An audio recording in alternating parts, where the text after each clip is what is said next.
Don't mess with the IRS is not just an expression, it's a cold fact. But this week it seems that the IRS is the one that's messing with the wrong people. They sent a letter asking for all sorts of questions, including the names or the posts that were on our Facebook post, all the comments on it, emails that we had sent, names of senators and congressmen that our supporters around the country had spoken to. Former Internal Revenue Service Commissioner Douglas Schulman issued an apology last week for inappropriate targeting. It started with a number of what they call information requests coming into over 30 of these Tea Party groups and conservative organizations, and they came out fairly simultaneously. Megan, they asked for the list of the contributors, who the donors were, who the members were, what conversations they had with individuals.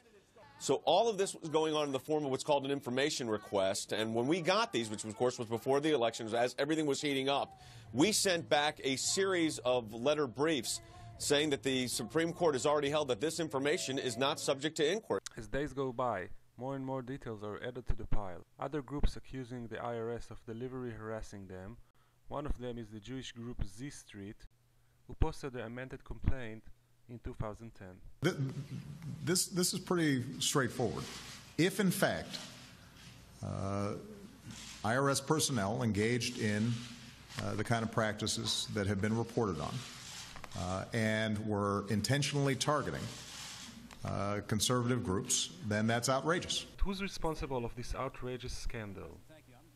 While Obama called the IRS independent agency, Republicans pointed his administration and called for a criminal investigation. How can you have an American government profile against the word patriot?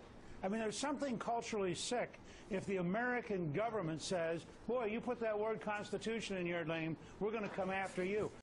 The roads may lead all the way to President Obama. Critics mention Watergate scandal that appeared 40 years ago and brought down President Nixon. People have got to know whether or not their president is a crook. Well, I'm not a crook. Throughout the week, the Obama administration have tried to calm down the situation. Though it might be the end of this affair, questions remain unsolved.